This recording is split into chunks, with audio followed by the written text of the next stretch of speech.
Halo teman-teman, bantu channel ini untuk berkembang ya. Klik tombol subscribe dan jangan lupa untuk like and share video ini. Terima kasih dan selamat mendengarkan.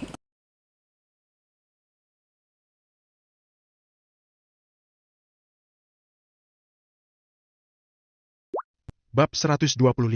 Aku, Valentino, hanya berlutut pada langit. Asal kamu berlutut dan memohon padaku, aku akan melepaskannya. Rain menatap Valentino dengan raut wajah bengis, seperti seekor serigala lapar. Begitu kata-kata ini terlontar, suasana pun jadi ricuh. Berlutut itu sama dengan penghinaan terbesar. Berlutut itu sama dengan harga diri. Mana mungkin Valentino mau berlutut di hadapan Rain. Terlebih lagi, Angel sebagai istri Valentino juga ada di sana. Betapa memalukannya bagi seorang pria untuk berlutut pada pria lain di depan wanitanya sendiri. Bahkan Kak Iris saja merasa Rain agak keterlaluan. Rizky dan yang lain bahkan lebih murka, mata mereka seakan membara. Rain tidak tahu siapa Valentino, tapi mereka tahu. Sebagai anak dari keluarga Wijaya Kota Miracle, mana mungkin pemimpin masa depan keluarga Wijaya berlutut pada Rain? Apalagi Rain hanya putra seorang Riz. Bahkan jika Rain adalah tuan muda terhormat dari keluarga teratas di Kota Nio, dia juga tidak pantas meminta Valentino untuk berlutut padanya. Valentino hanya terdiam tanpa ekspresi. Tidak ada kemarahan ataupun penolakan, seolah-olah dia sedang memikirkan sesuatu. Tuan muda Valentino, kamu tidak boleh berlutut padanya, teriak Rizky dengan marah. Pengawal berbaju hitam lainnya ikut berteriak dengan keras. Tuan muda Valentino, jangan berlutut. Valentino adalah sosok yang begitu agung, mana boleh seseorang sepertinya berlutut di hadapan orang lain. Siapa yang pantas dan berhak mendapat penghormatan seperti ini? Di seluruh belahan dunia, siapa yang mampu menerima sujud dari kepala masa depan keluarga Wijaya Kota Miracle? Angel juga berteriak. Valentino, kalau kamu berlutut, aku tidak akan pernah memaafkanmu. Rain tidak terburu-buru mengambil tindakan, hanya menatap Valentino dengan masam. Sebenarnya, mau Valentino berlutut atau tidak, dia tetap tidak akan mengubah hasil apapun. Rain tetap harus berurusan dengan mereka dan tidak akan berbelas kasihan. Pria itu hanya ingin menghina Valentino, menghinanya di depan Angel. Karena hal ini akan membuat Rain merasa sangat bahagia. Valentino, kamu mau berlutut atau tidak? Teriak Rain. Kusarankan kamu jangan menutup jalanmu sendiri. Aku, Valentino, hanya akan berlutut pada langit. Bahkan orang tuaku saja tidak berhak menyuruhku berlutut. Kamu malah dengan begitu lancangnya menyuruhku berlutut. Tanya Valentino dengan acuh tak acuh. Setelah diusir oleh keluarga Wijaya, Valentino sudah tidak memiliki perasaan apapun pada keluarga itu. Oleh karena itu, bahkan jika orang tuanya datang, dia juga tidak akan berlutut pada mereka. Berani-beraninya Rain yang hanya seorang bajingan ini menyuruh Valentino berlutut padanya. Jangan bilang Valentino yang sekarang adalah anak dari keluarga Wijaya, bahkan meski masih menjadi seorang pecundang seperti sebelumnya, dia juga tidak akan melakukannya. Brengsek! Kamu masih keras kepala di saat seperti ini? Kalau begitu lihatlah bagaimana aku menggorok wanita cantik ini. Rain yang tersulut amarahnya langsung menggerakkan belati di tangannya. Berhenti! Teriak Valentino yang langsung gemetar sambil mengulurkan tangannya. Saat ini, Rain sudah melukai leher Angel. Meski sayatannya tidak dalam, lukanya tetap berbahaya karena seluruh pembuluh darah utama manusia ada di leher. Valentino, jangan mengkhawatirkanku, jangan. Angel menggeleng pelan. Mau berlutut atau tidak? Rain memelototi Valentino sambil memegang erat belatinya. Aku berlutut, kamu lepaskan dia. Ujar Valentino dengan santai. Hei, tergantung apa kamu bisa memuaskan aku atau tidak. Sahut Rain sambil tersenyum. Kamu yang bilang. Setelah beberapa saat, Valentino mengangguk perlahan. 3 tahun lalu, ketika diusir dari keluarga Wijaya, Valentino sudah bersumpah. Sejak saat itu, Valentino hanya akan berlutut pada langit, tidak akan pernah berlutut pada salah satu tetua keluarga Wijaya lagi. Dengan kata lain, selama 3 tahun terakhir, di dunia ini tidak ada orang yang bisa membuat Valentino berlutut. Namun, Angel berbeda. Angel adalah surga Valentino, dunianya. Demi Angel, memangnya kenapa kalau dia melanggar sumpahnya? Baiklah, jawab Valentino, kemudian perlahan-lahan merentangkan kedua tangannya. Tuan Muda Valentino, tidak boleh. Tidak boleh! Teriak Rizky dengan mata yang memerah. Para pengawal berpakaian hitam semua berteriak keras. Tuan Muda Valentino, jangan! Tidak boleh! Para pria yang sedari tadi dikepung, dipukuli lebih dari selusin orang dan tidak merintih kesakitan sedikit pun. Sekarang semuanya menangis. Valentino tidak mengatakan sepatah kata pun, hanya sedikit menekuk lututnya. Hahaha! Dasar sampah! Valentino, selamanya kamu adalah sampah yang hanya boleh berlutut di hadapanku. Rain tertawa terbahak-bahak.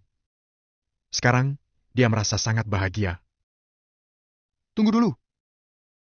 Namun, ketika Valentino hendak berlutut di tanah, Rain tiba-tiba menghentikan Valentino. Berdiri. Perintah Rain. Tidak ada yang tahu apa yang dipikirkan Rain, apa mungkin hati pria itu menjadi baik. Hanya Rain yang tahu mengapa dia melakukannya. Dia hanya ingin menghentikan Valentino ketika dia akan berlutut supaya nanti dia punya kesempatan untuk meminta Valentino berlutut lagi. Hal ini lebih menyenangkan untuknya. Terlebih lagi, sebelum Valentino berlutut, Rain punya satu hal penting lagi yang harus dilakukan. Balas dendam pada Valentino hanya urusan kedua. Kalau dia bisa memanfaatkan Valentino untuk mendapat apa yang dia inginkan, hal ini baru sempurna.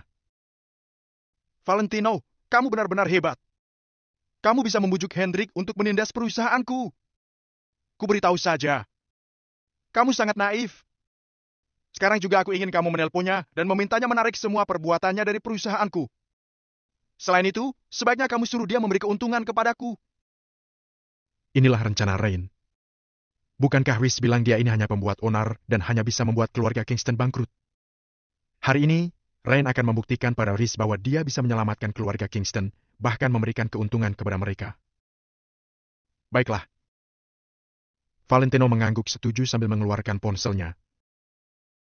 Pak Hendrik, batalkan semua sanksi keluarga Kingston. Selain itu, kabulkan saja apapun permintaan mereka. Di telepon, Valentino hanya bicara singkat.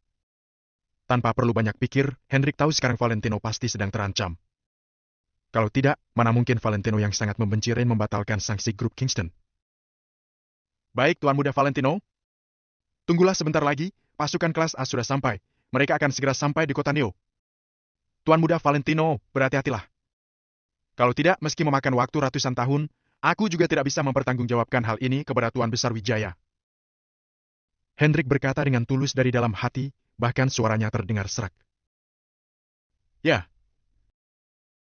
Valentino tidak banyak bicara, hanya menjawab dengan sepatah kata, kemudian langsung menutup sambungan.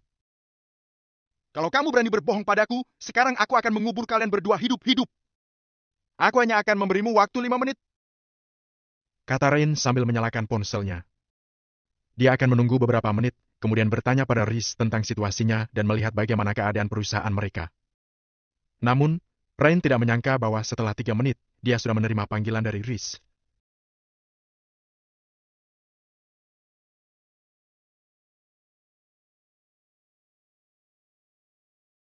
Bab 126, Kesetiaan. Rain meminta 2 orang untuk menahan Angel, kemudian mengulurkan tangan untuk menjawab telepon. Ayah, ada apa? Haha. Katakan padaku, sekarang di mana kamu? Suara Rhys terdengar sangat mengerikan. Bahkan melalui telepon, Rain juga bisa merasakan betapa marahnya Rhys saat ini. Selama dia hidup lebih dari 20 tahun, dia belum pernah melihat Rhys begitu marah. Ayah, kamu jangan khawatir di mana aku berada. Beritahu aku dulu apakah perusahaan kita telah kembali normal? Kalau tidak, aku akan langsung membunuh sampah ini sekarang. Kata Rain dengan kesal. Kamu? Semuanya sudah kembali normal. Sudah normal. Sialan, kamu jangan sentuh Valentino. Apa kamu mengerti? Rhys tidak tahu harus berkata apa sekarang. Dia telah mengatakan semua yang harus dikatakan. Sekarang dia merasa sangat menyesal karena anaknya begitu bodoh. Haha, baiklah kalau begitu. Aku sudah mengerti, aku akan segera pulang. Rain tertawa sejenak, lalu menutup panggilan. Setelah itu, dia sekalian mematikan ponselnya. Valentino, kamu benar-benar membuatku terkesima. Hanya dengan 1 kalimat dan 1 panggilan telepon saja, kamu sudah bisa menyelesaikan masalah ini? Rain menutup telepon, lalu menatap Valentino sambil mencibir. Kemudian, dia meletakkan belati di leher Angel lagi. Kekuatan Valentino telah mengejutkan Rain dan Kak Eri. Hanya dengan satu panggilan telepon saja, Valentino sudah dapat mengontrol arah perkembangan ekonomi di kota Neo. Kekuatan seperti ini sungguh menakutkan. Namun, semakin besar kekuatan yang dimiliki Valentino, mereka semakin bertekad untuk membunuh Valentino. Orang seperti itu tidak boleh diprovokasi. Namun, jika telah diprovokasi, mereka harus segera membunuhnya agar tidak ada masalah lagi kelak. Jika tidak, bukankah akan sangat mudah bagi Valentino untuk berurusan dengan mereka nanti? Begitu memikirkan hal ini, muncul tatapan kejam di mata Rain. Hari ini, dia harus menghina dan membunuh Valentino. Aku telah melakukan apa yang aku janjikan padamu. Sekarang lepaskan dia, kata Valentino dengan ekspresi tenang. Dia telah berusaha untuk menahan gejolak emosi di dalam hatinya. Rain berkata dengan marah. Kamu masih belum berlutut. Aku tidak akan melepaskannya. Namamu Rain, kan? Apakah kamu tahu siapa Tuan Muda Valentino? Apakah kamu tahu bahwa kamu sedang mencari kematian dengan melakukan ini? Tuan Muda Valentino bermartabat tinggi. Beraninya kamu menyuruhnya untuk berlutut padamu. Rizky akhirnya tidak tahan lagi. Dia melangkah maju sambil berteriak pada Rain dengan marah. Diam! Apakah kamu diperbolehkan untuk berbicara di sini? Bermartabat tinggi? Hari ini aku akan melihat apakah orang bermartabat tinggi itu akan berlutut padaku atau tidak. Rain menatap Rizky dengan dingin, lalu kembali menekan belati di tangannya. Kamu! Dasar tidak tahu diri! Rizky menjadi sangat marah. Dalam sekejap mata, puluhan pengawal berpakaian hitam yang tersisa segera melangkah maju dan berkumpul bersama tanpa rasa takut. Jika Valentino memberi perintah, mereka akan segera maju dan mencabik-cabik Rain. Sialan! Aku tidak tahu diri! Sekarang aku berdiri di sini. Apakah kalian berani menyentuhku? Kalian hanyalah sekelompok anjing. Tuan kalian bahkan belum berbicara. Apakah kalian berhak untuk berbicara? Kalau kalian bersikap seperti itu, jangan salahkan aku karena bersikap kejam. Rain mengutuk dengan marah, kemudian menatap mereka dengan tatapan meledek. Ketika melihat tatapan Rain, Valentino menjadi tegang, firasat buruk pun muncul di hatinya. Rain yang sekarang sama dengan orang gila, dia sudah kehilangan pikiran rasionalnya dalam bertindak. Valentino benar-benar tidak berani bertaruh pada apa yang akan pria itu lakukan. Valentino, sekarang aku mau kamu perintahkan mereka untuk meletakkan semua senjata di tangan mereka, kata Rain sambil tertawa. Begitu Rain mengatakan kata-kata itu, Valentino, Angel dan rombongan Rizky tertegun sejenak. Apa tujuan Rain meminta rombongan Rizky untuk membuang semua senjata di tangan mereka? Apakah Rain ingin membunuh rombongan Rizky? Jika rombongan Rizky membuang senjata mereka, mereka akan tidak memiliki senjata lagi. Lalu apa yang harus mereka gunakan untuk bersaing dengan pasukan Kak Eri? Jumlah pasukan mereka sudah beberapa kali lipat lebih sedikit dari pasukan Kak Eri. Dari tadi, mereka hanya mengandalkan fisik mereka yang kuat dan belati yang tajam di tangan mereka, sehingga mereka tidak terpukul. Sekarang Rain meminta permintaan seperti itu yang sama saja akan membunuh rombongan Rizky. Semua ini tidak ada hubungannya dengan mereka. Tidak bisakah kamu cukup berurusan denganku saja? Tanya Valentino sambil mengerutkan alisnya. Dia sebenarnya sangat gugup sekarang. Pasukan Rizky sangat setia kepadanya. Mereka adalah pasukan yang diam-diam dikembangkan oleh Hendrik sejak dia pergi. Ketika Valentino meninggalkan keluarga Wijaya, Pak Hendrik bersembunyi di kegelapan sambil melihat kepergian Valentino, kemudian diam-diam mengembangkan pasukan ini untuk Valentino. Hendrik hanya berharap Valentino akan kembali suatu hari nanti. Setelah Valentino kembali ke keluarga Wijaya, dia akan memberikan pasukan ini kepada Valentino. Setiap orang di pasukan Rizky adalah orang-orang yang telah diseleksi dengan cermat. Mereka semua adalah orang yang sangat setia. Setiap orang di antara mereka diseleksi dan diuji oleh Hendrik secara pribadi. Sebagai pasukan cadangan bagi Valentino, Hendrik tidak akan membiarkan terjadi kesalahan sedikit pun. Loyalitas mereka kepada Valentino bahkan melebihi nyawa mereka sendiri. Bagaimana mungkin orang yang begitu mementingkan kesetiaan seperti Valentino akan membiarkan mereka menderita? Omong kosong. Mereka berani memarahiku. Itu berarti mereka adalah musuhku. Mereka bahkan tidak menilai diri sendiri apakah mereka pantas untuk menjadi musuhku atau tidak. Rain meludah dengan jijik. Dia terlihat sangat sombong, seolah-olah tidak takut pada siapapun di dunia ini. Rombongan Rizky memelototi Rain dengan marah.